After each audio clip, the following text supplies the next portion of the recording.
नमस्कार। आज हम इतिहास के पन्नों को पलटकर उस दौर में पहुंचेंगे जिसने भारत की सामाजिक और दार्शनिक सोच की नींव रखी। जी हाँ, हम बात कर रहे हैं वैदिक काल की।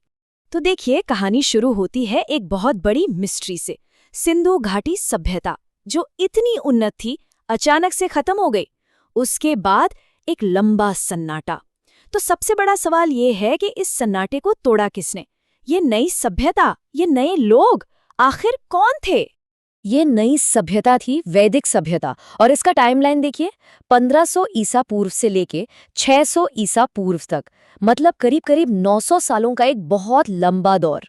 इस नए दौर की शुरुआत का क्रेडिट जाता है आर्यंस को। माना जाता है कि इन्होंने ही भारत में वैदिक सभ्यता की नींव डाली। लेकिन ये आर्यंस थे कौन, कहाँ से आए थे? सच कहूं तो ये इतिहास का एक ऐसा सवाल है जिस पर आज तक बहस होती है।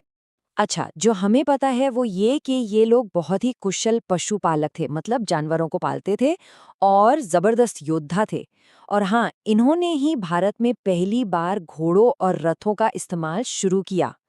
वे संस्कृत का एक शुरुआती रूप बोलते थे और यज्ञ करके अपने देवताओं को मनाते थे।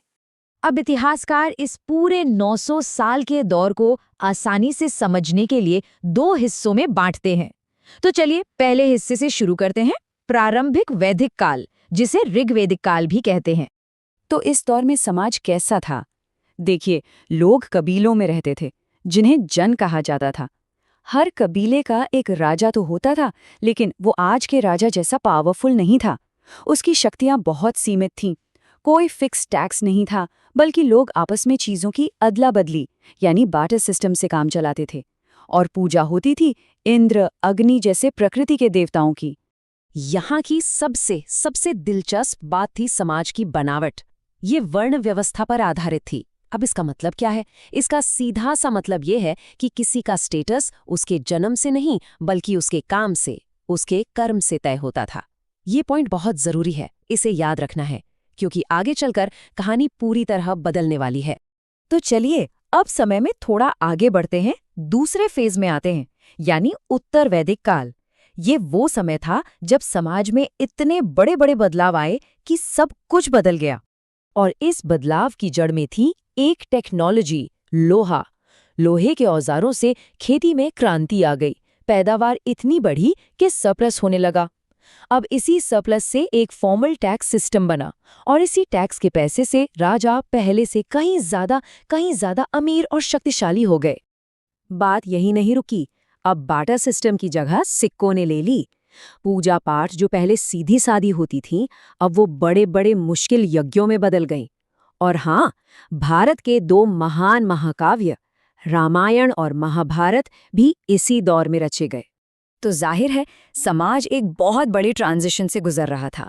लेकिन इस बदलाव का सबसे गहरा असर कहाँ पड़ा, चलिए उसे समझते हैं। सबसे बड़ा बदलाव आया सामाजिक ढांचे में। अब कर्म आधारित वर्ण व्यवस्था की जगह ले ली जन्म आधारित जाति व्यवस्था ने। मतलब अब काम और समाज में दर्जा दोनों ही वंश के हिसाब से तय होने लगे। कुम्हार का बेटा कुम्हार ही बनेगा और राजा का बेटा राजा। तो एक तरह से देखें तो क्या हुआ? जहां पहले एक कबीले का मुखिया था, अब वहां वंशानुगत राजा आ गए। जहां पहले चीजों का लेन देन था, अब वहां सिक्के और टैक्स आ गए। समाज जो पहले काम पर आधारित था, अब जन्म पर आधारित हो गया। और सीधी साधी पूजा की जगह अब बड़े बड़े कर्मकांड होने लगे। मतलब पूरा सिस्टम ही बदल गया था। और इस बदलाव का एक और पहलू था, महिलाओं की स्थिति में गिरावट आई। उन्हें एक तरह से संपत्ति की तरह देखा जाने लगा, और पिता की जायदाद में उनके अधिकार भी छीन लिए गए।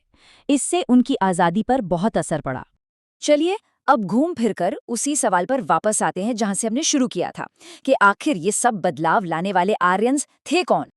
देखिए, इस पर आज भी इतिहासकारों की राय बटी हुई है।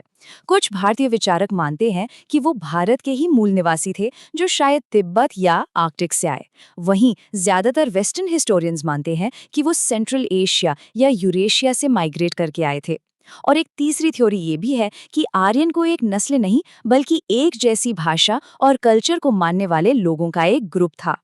तो असल बात यह है कि वो आए कहीं से भी हों, एक चीज तय है, उनके रचे हुए वेद आज भी भारतीय इतिहास, कल्चर और फिलॉसफी के लिए ज्ञान का एक बहुत बड़ा एक फाउंडेशनल सोर्स है। इसमें कोई शक नहीं कि इस प्राचीन काल ने भारत की नींव रखी, लेकिन सवाल ये है कि क्या हम इस नींव को रखने वालों की असली पहचान का रहस्य कभी पूरी तरह से सुलझा पाएंगे? ये एक ऐसा सवाल है जिसका जवाब आज भी इतिहास की गहराइयों में कहीं छिपा ऐसे है। ही और मजेदार वीडियो के लिए चैनल को सब्सक्राइब करें, लाइक करें और अपने दोस्तों के साथ शेयर जरूर करें।